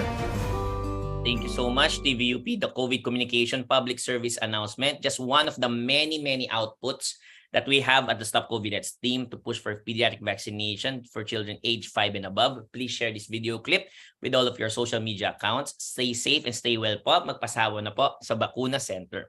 Okay, I'll start off the ball rolling with our first question for today. So this question comes in from one of our regulars. And very, very to the point, since just because we're discussing policies, will it be helpful that we have a vision and long-term solutions instead of just band-aid solutions with regards to that? And what are your thoughts about interagency efforts to date with regards to this one? We'll start off with Dr. Susie. Oh, so definitely we need long-term thinking. So it starts with the thought, with the idea, no, na this is not something, it doesn't happen, sabi nga ni Miriam, it doesn't happen overnight. And therefore, the solution is also not overnight. So definitely long-term. Really, our challenge in the Philippines has always been our ability to follow through. No, parang maganda sa simula, tapos hindi na tinutuloy. Tapos pinapasukan ng politika. So I don't know what is the governance mechanism that can sustain over a period of time whatever it is that we want to do. No? So maybe we can think about some kind of a partnership that involves different agencies but the communities also. Kasi yung politiko nagbabago yun pero yung mga tao na nakatira doon, nandun talaga sila. So our colleagues have mentioned the importance of resilience of the community. I'm just reminded that when I was working in Japan, in Kobe, there was an earthquake museum. So there's an entire building that was dedicated to showing and educating the public about the 1994 Great Hanshin Awashi earthquake, no, where there was a lot of simulation. So you could see that if there's an earthquake again, where do you go, right? We should do the same thing for sea level rise. There should be a place or places in the country where young people, media, etc., can go to get data on their locality, and they can see, no, we can do this through technology, yung mga ginawa ni Miriam na mga predictive maps that should be available to everybody. So I think there is a way to do this, but it really requires leadership and strong commitment to do things in a different way. Hindi na pwede yung dati na DNR dito, ang dito naman sa kabila yung whatever agency, ang LGU dito. No, we have to think of a new way of doing this. Okay, I don't know if I answered the question, Raymond. Yeah, very helpful, Dr. Susie. But I'd like to get also the opinion of we're first your co-chair, Dr. Ed, and then we'll call in Dr. Nathan and Engineer Miriam. Sir Ed, what are your thoughts about it? Yeah, I agree with building really a real working group, including the locals, because it's only the locals can really provide reality on the ground and then bring it to the upper level of decision makers. But again, there should be a real true partnerships that not only happens up above, but cascades down below in partnership with the local community. The research that we did is actually localizing, proving that local people in communities can provide scientific evidences, information, or data that are really collected in their respective areas. In fact, our projection of 2080 to 2025 sea level rise came from the local data that we have collected. So they have the potential, they have the capacity, but we have to enhance this and then provide support, particularly funding, the equipment that they need, the instruments that, simple instruments that they can use. And so they provide us. And then, translate it into something, what they want to happen in the national, at the national level. Ang problema kasi sa national level ng discussion, walang action na nangyayari na nakikita sa lugar o sa ground. And that's actually one of the concerns of the NPTE, transforming science policies into local actions. Okay, thank you. Thank you, Sir Ed. How about Dr. Nathan? Sir, I saw in your last slide you had a list of recommendations, but what are your thoughts about making sure that it's sustainable po from a policy angle? I think sa akin is ano yan yung na-emphasize din kanina ni Ma'am Susie ito, no? So there's really a need for a long-term and long-term planning and talagang in-implement dahil kahit mag-change yung ating mga politicians, ay talagang they will really stick to the long-term plan para talagang yun yung ano niya, continuous yung ano natin, improving and addressing the real problem that were identified. So sana magkaroon tayo ng policy na talagang ano sa NEDA. I know that there's when I learned in college that there should be a 40-year planning actually noon na it should be continuous, but sad to say na from time to time nag-change din because of the advocacy or yung agenda ng kung sino man yung uupo dyan na. No? So may ano dyan is there could be some policies na talagang mandating all agencies to have a long-term plan, to have a long-term solutions din. Yan lang po. Thank you. Thank you, Dr. Nathan. And Engineer Miriam, your thoughts po with regards to policy and how to make it sustainable.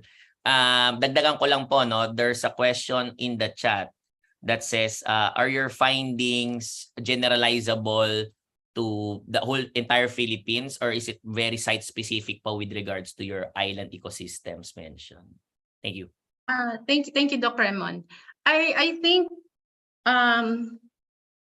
dito sa question kung site-specific ba, in terms of numbers that I have presented and the percentages, it's site-specific. But as to the general effect of sea level rise to coastal regions, I think it was mentioned by the other presenters, and even the case for Visayas, they are also experiencing similar effects of sea level rise. With regards to the question on the policy and sustainability, I would agree with what Ma'am Susie mentioned, that really education is the key. Kung nagagawa ng ibang bansa na elementary years pa lang ng mga estudyante na i-educate na about earthquake, about climate change, so why not we do that in the Philippines? Maybe talk with DepEd to include a certain subject, or maybe just a topic on a certain subject for education purposes, para bata pa lang alam na nila that this is gonna happen in the future and we need to prepare for it. Kasi sabi ko nga kanina, nabanggit ko kanina na it's very important to acknowledge that sea level rise is really happening. Because by acknowledging that it is really happening, that's the only way that we can devise strategies for us to be able to adapt. And I think education really is the key. And also with regards to what Dr. Ed mentioned earlier, that there should be a technical working group dedicated to work on this matter, because I also have the same observation na maraming agencies ang involved, but I'm not sure if they are really having a parang comprehensive and cohesive analysis as to the effect and even consolidation of data. Maraming mga researchers ang nagsa-study about sea level rise, but where can we find those reports? So that we can come up with a analysis kung saan ba talagang province ang napakatindi yung effect ng sea level rise, and maybe the government can focus on that province. Kasi hindi naman tayo ganun kayaman na buong, as Ma'am Susie mentioned, we have the fourth largest longest coastline. So hindi sabay-sabay nating address yon. So we need to focus, we need to identify saan ba talaga yung pinaka-critical, and then focus on that first. So yun yung aking masabi, Dr. Raymond. Thank you. Thank you, Dr. Engineer Miriam. Next question, and I think it's very, very tangential. If you saw in the chat, mayroong sumagot na po, someone who tried to answer this. Yung pong ating problems in the coastal areas as well as climate change, also tangentially maybe contributory doon yung ating paglaki ng population, and there are those na parang wala na silang matirahan and they prefer to go to the coastal areas, etc., etc. So how do these all connect? And the question here would be, to provide policies that provide greater access to family planning services that help address this and indirectly address din yung sa ating climate change problems. Dr. Susie. Okay, that's one of my favorite topics. No, I'm a family planning advocate. Really, one of the biggest health problems of the Philippines is the population growth. Now, I heard that this has dropped recently. So, medyo ang growth natin ay mababa. Pero, malaki na talaga yung populasyon natin. I think, yes, services for family planning, but that we cannot ignore what is happening in the environment. No, so yung impact ng pag-control ng population, importante yon. Pero yung pinakita ko ang video kanina, importante din kung paano at saan natin nilalagay ang mga syudad. So we should actually not build any more communities in areas that are close to the coast. No, parang sa akin, it's simple eh. It's simple, but politically, it's very difficult because we have a lot of land. No? Maraming lupa ang Pilipinas eh. Pero hindi natin nadadala yung mga serbisyo na kailangan sa loob. So, sabi ko nga kanina, protect, accommodate, and retreat. We have to start retreating.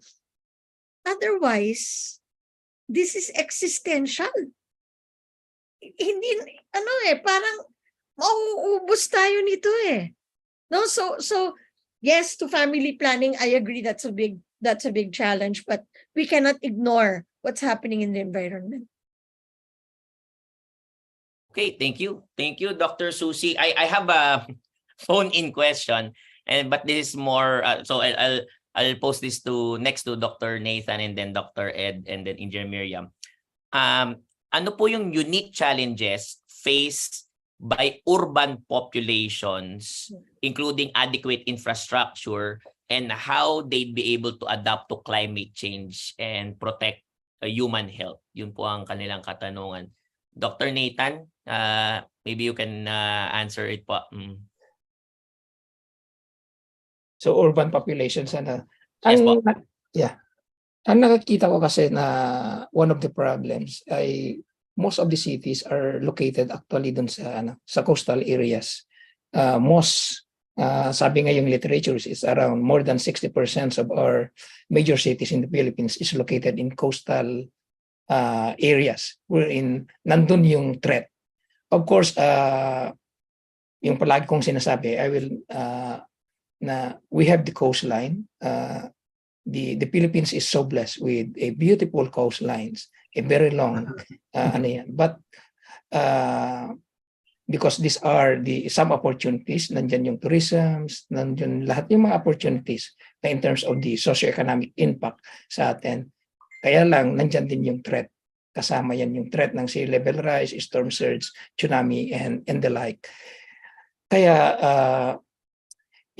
yung natin sa urban, I think kasi nandun pa rin yung yung threat kahit nandyan lahat yung siguro economy wise they could afford, but nami-misplace po yung yung siting in terms of how we're going to really yung proper zoning natin. So if you go to Boracay, for instance, okay, of course these are the rich people nandun, but these are very vulnerable to threats as sea level rise, storm surge, and tsunami. So no one is actually spared kapag nandun ka sa coast. So we really need to implement the zoning ordinance na nandyan tayo, because that's the only way that we could protect our communities, whether mayaman yan or mahirap. Thank you, Raymond. Yan yung take ko po.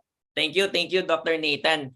This will be my last question to Dr. Ed and Engineer Miriam. And since you are both researchers and scientists po, question here is, meron daw po ang matututunan or something like lessons learned or something that we could apply from indigenous knowledge and traditional practices that could help promote climate resilient environments or systems and community-based adaptation strategies? Yun po ang kanilang katanungan. Sir Ed, Doc Sige, Ed. salamat sa tanong. Thank you very much for that. I really have high respect to local knowledge or indigenous knowledge. I call it local knowledge because it's wider, no, in scope. Marami. In fact, they're doing science, but they don't know. It's only the time that we are in that they are able to, discover that they are doing science. But this would require harnessing from our part, being the more capacitated and the more knowledgeable, probably technically. Lots of them. For example, here in Baybay City, the locals have a good way of, producing resilient planting stock for mangrove restoration, which I was able to discover, and I have adapted it. No, for example, using a degradable potting material, which is actually goes into planting without removing anything, and so they establish a firm, resilient planted mangrove against strong winds, and then they also, I think they know a lot of things about what to do, but the only thing is wala lang parang spark na to really make them alive and then do things. They need an initiator, which for me should be coming from a knowledgeable scientist from the academy, especially not only local knowledge but also educating the political leaders. Because almost always, dagdagan ko lang kanina yung tanong na here in Baybay, for example, it's a political showcase rather than looking at the environment. It's a short-sighted, developmental activity rather than looking at the future of the environment, where the development is actually dependent on. So malaki yung local knowledge. I have a lot of things that I was able to discover in forestry alone.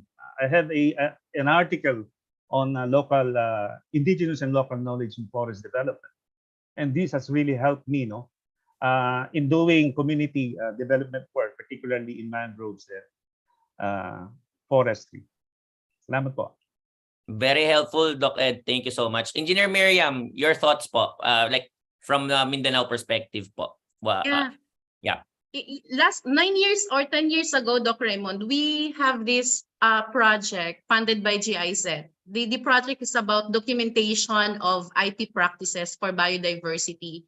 Doon ko nalaman na matagal na sila sa area. They live in floating houses along Agusan Marsh. This is in Agusan Marsh. And for several generations, ando doon na yung pamilya nila. So meaning, kaya nilang doon, no, na mabuhay talaga doon. And aside from that, may nabanggit na ni Doc Ed, the same, I also discovered mga unique na mga farming practices that is applicable. And what I'm trying to say is, it's very important to have this kind of documentation of local knowledge and local practices nationwide, hindi yung selected area lang, no?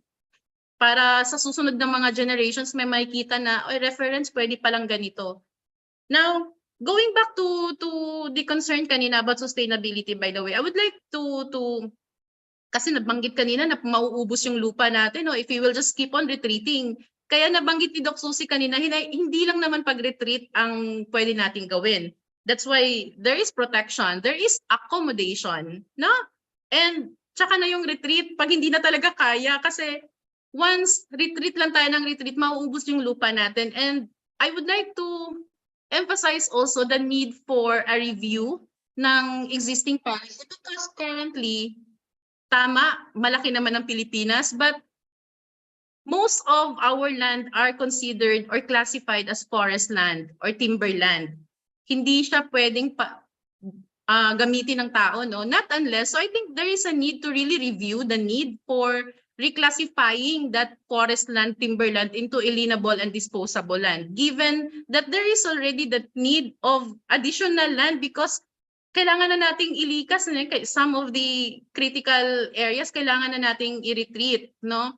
But again, if we will just rely on the existing alienable and disposable land, magkakaroon talaga ng agawan ng available resources. So that's why the government should really take a proactive measure. Maybe review the classification of our land. Kasi malaking ang lupa natin but mostly are forest land. So hindi rin naman pwedeng maging ma-occupy ng mga tao because of its land classification. So the key really is to be proactive, hindi yung reactive tayo kasi heto na. So tsaka lang tayo gagalaw. So that would be really very difficult. Okay, thank you so much. Unfortunately, we've run out of time. Thank you po for that excellent exchange of insights and really very, very helpful. You could see the emoticons po and the engagements dito po sa ating comment section ng ating Zoom. So maraming salamat po. We'd like to take this opportunity to go through the questions in our fun quiz before we move on to our last segment for the show. Okay, can we have it on the screen? Okay, sige po. Dr. Susie, what's the correct answer for question number 1? Is sea level rise in the Philippines higher or lower? Higher talaga. All of anything that's on the equator belt, and that's us, right? It's higher. So the correct answer is higher. Higher. Thank you so much. Question number 2, can we have it? Can we move it to the next question? Question number 2. Sea level rise is what? Wait. And anyone can answer po. Can be slowed yung dito. But Can it be slowed down. reversed. Okay. So 55% po of those who answered in Slido, and then 57%, medyo marami po ang nagsabi ng can be slowed down. The next is likely to be irreversible. For our third question, ano po ang porsyento ng Philippines, populasyon ng Pilipinas na nakatira along the coastlines? Kung kayo po ay nakikinig kanina, ang tamang pong kasagutan ay letter C. 70% of those who are in the Philippines po are living along the coastlines po. You will notice ito po sa Zoom, 57% po sumagot ng 70%, while in the Slido, it's 64%. Okay, so for our audience, thank you so much. I hope you were able to get the correct answers for our 3 questions and something to take away from our webinar for today. Right now, I'd like to ask each of our speakers to come up with their 1 minute, 30 seconds, or 1 minute message, final message to our audience po, something that you will want the audience to take away from this webinar. While you're doing that, while you're thinking of that, we will show on the screen our evaluation poll. Ito pong evaluation poll na ito, wala po kaming inilalabas na separate. Ito na po iyon. It's 5 questions, 4-point Likert scale, and we encourage everyone to answer the questions. So the questions are, the panelists demonstrated thorough knowledge of the topic. Number 2, the panelists were well prepared and organized. Number 3, the panelists spoke clearly and audibly. Number 4, the panelists used appropriate language with technical medical jargons adequately explained. And finally, number 5, the panelists contributed to new perspectives and knowledge on managing various key health issues. We will not be closing this until the end of the webinar as we move on to the final messages from our speakers. So ang uunahin po natin for the final messages, taga Mindanao po muna, Engineer Miriam Santellan. Thank you, Doc Raymond. As my parting words, maybe I'll go back to the title of the forum and try to answer it. Kapag tumaas ba ang tubig, malulunod ba tayo? But I will not answer it literally. No? So, ang sagot ko dyan, if we will not do anything, that might happen. No? Pwede tayong malunod. That is why it's very important for us to first acknowledge the reality that the sea level is really rising. No? Acknowledge natin yan. And that's education and capability building. Because by acknowledging sea level rise through education and capability building, we will be able to swim. No? And I'm referring to adaptation. matututo tayong mag-adapt. And with that, we can navigate into a safer direction. Guided, of course, by the data that is made available by the government and different agencies for reference, just like the inundation map that I have shown earlier.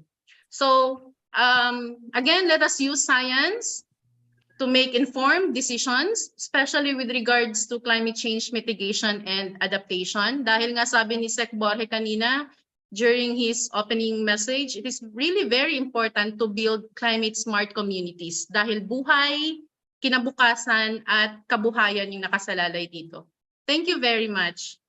Thank you. That's Engineer Miriam Santillan, Professor at the Department of Genetic Engineering at Caraga State University, also a member of the NPTE. For the Visayas, Dr. Eduardo Mangawang, sir, from Visayas State University, your parting message. Thank you. Siguro, pasalamatan ko ang UP for hosting this program. It's really my first time. It's a very unique opportunity to share also in this platform.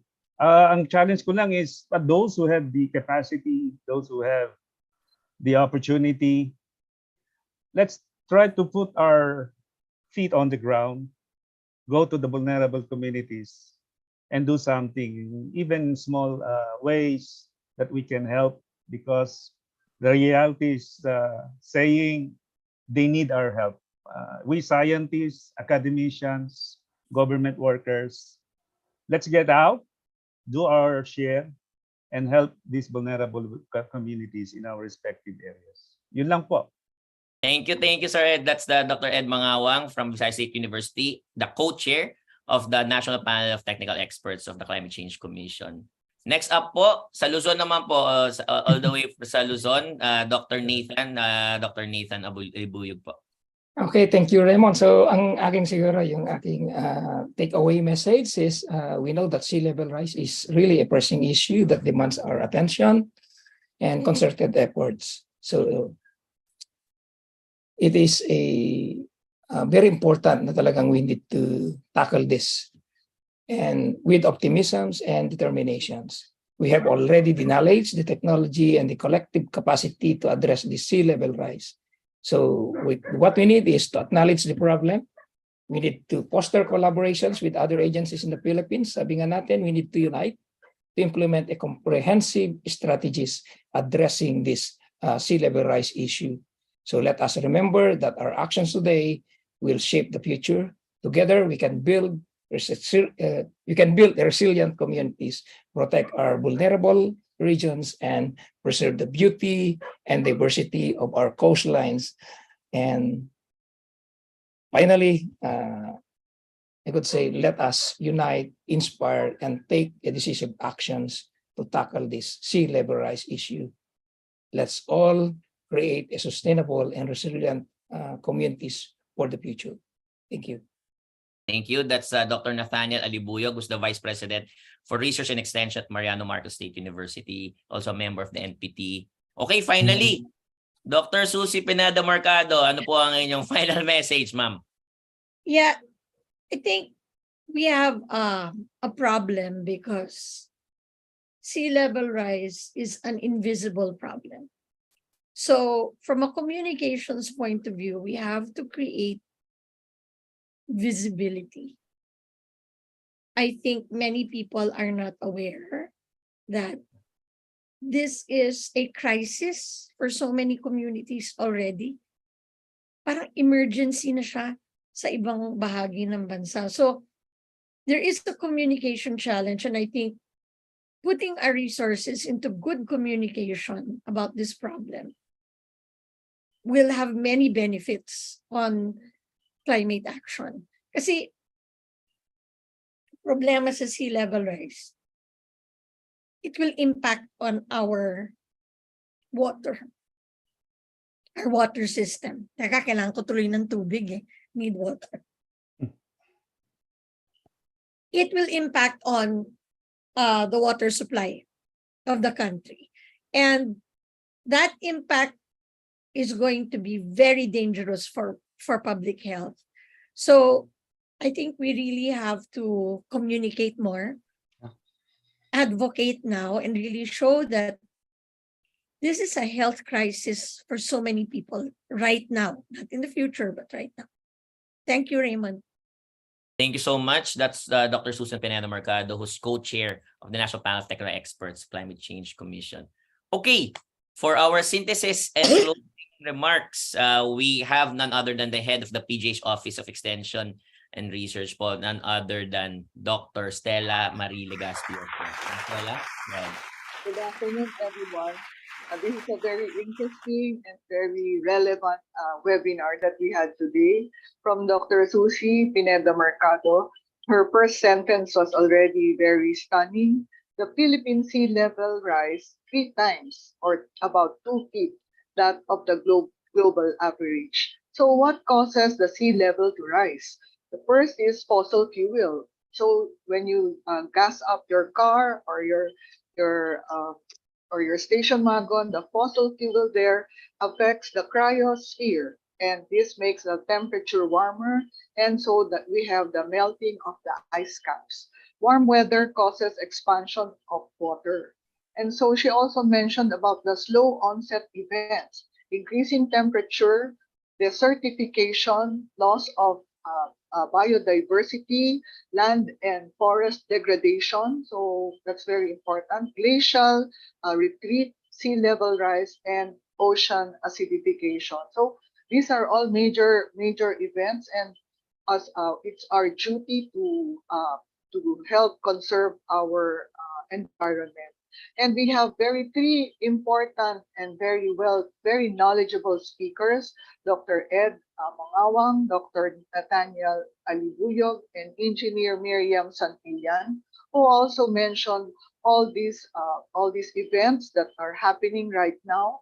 And it is our duty to help preserve our environment, especially the rise in sea level. Back to you, Raymond. Okay, thank you so much, Dr. Stella. Short but sweet. At since we're running out of time, maraming salamat din po. We could not have done this, and really very appreciative of the hard work also put in by the Secretariat of the Climate Change Commission. Maraming salamat po sa inyong lahat, and also to our National Panel of Technical Experts. As you will note, ito po ang unang-una sa mga policy forum po. So may mga kasunod pa po ito.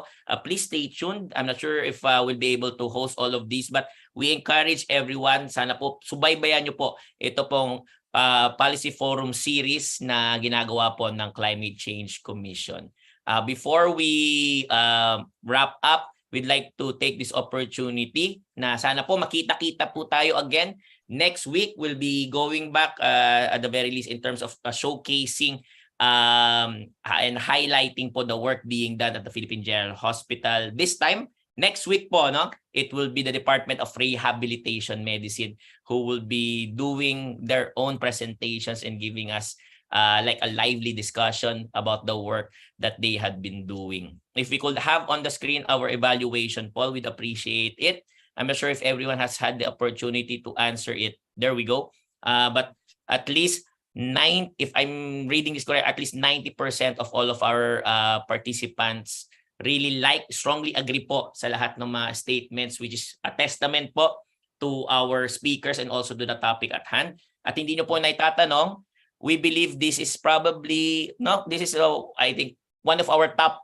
3 or 4 webinars for the year. For Stop COVID Death. So maraming salamat po again to the National Panel of Technical Experts and the Climate Change Commission. But before we conclude our program, we'd like to remind everyone, lalo na po yung nakita ko po sa chat na nagtatanong, all Stop COVID Deaths webinars are archived for viewing at the TVUP YouTube channel.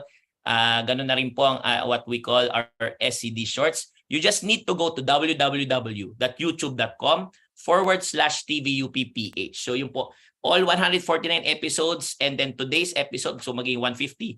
At ito po mga shorts sa YouTube Shorts, meron din po kaming kasama po sa pakulo dito po sa aming SCD Shorts.